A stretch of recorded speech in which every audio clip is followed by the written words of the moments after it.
We're calling this the Brock and Salk recap show. The rundown, the recap. You don't necessarily need a title for it, do you? I guess not. Welcome into the Brock and Salk post-game show. I'm Andy Bunker. I'm Kyle.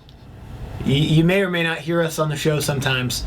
Kyle's the executive technical director, and I'm the producer of the show. And what we're going to do here on a daily basis is kind of take you behind the scenes, Brock and Salk. We're not going to recap all of the topics that we hit on during the show. For that, you can listen to the podcast on 710sports.com. What we're going to do is talk about a few of the things that stood out to us as sort of funny from the production behind the scenes sort of look at Brock and Salk. And a couple of the things that stood out to us today.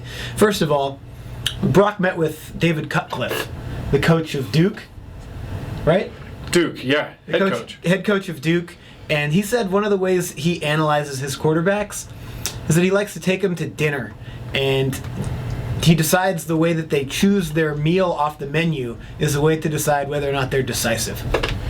This is fraught with peril. How much can you decide how well a guy's going to perform on a football field by how well he performs with a menu? My first thought. Secondly, how poorly I would be evaluated if I were in this situation. I'm never playing quarterback for David Cutcliffe because I have to be the last guy to order. I'm always vacillating back and forth. Well, I get the steak, I'm going to do the ribs. He would probably just tell me to leave the official visit right there at the restaurant. That's exactly what I thought. David Cutcliffe, if he had ever had any interest in my quarterback abilities, would immediately hate me. You're kind of a gunslinger. When he took, yeah, I am. I'm a riverboat gambler. If he took me to dinner, because I've got a lot of weird rules about eating with people. Like, I'll never order the same thing as anyone else at the table. Oh. I think it's kind of annoying if two people order the same thing at all. Like, if there's four of us and two people get the prime rib, why not just get the prime rib and then ask the other guy what his second option was, and then just split both of them. So you'll get something you don't actually want just on the account of the fact that someone else got it? If I can make an agreement with that person that they'll give me some of what they got. Like, we can share. I'm not making a compromise with you. I'll make you order first, and then I'll get whatever I please. But this is why I could never be a quarterback for David Cutcliffe, because I'm so willing to compromise. He doesn't want quarterbacks. Well, maybe we can let the other guy get a few series, and then I'll come in and play. Yeah, No. I probably never would have made it at Duke as a quarterback. Oh, I'm not even making it out of the official visit. Another thing that popped into the show today was whether or not Salk thought he could make it as Brock's kid. Just kind of the expectation level and maybe the pressure that would be on you. Do you think you could make it in the Huard household? I mean, we're somewhat Brock's kids now. He's very encouraging to us, always a lot of advice from Brock.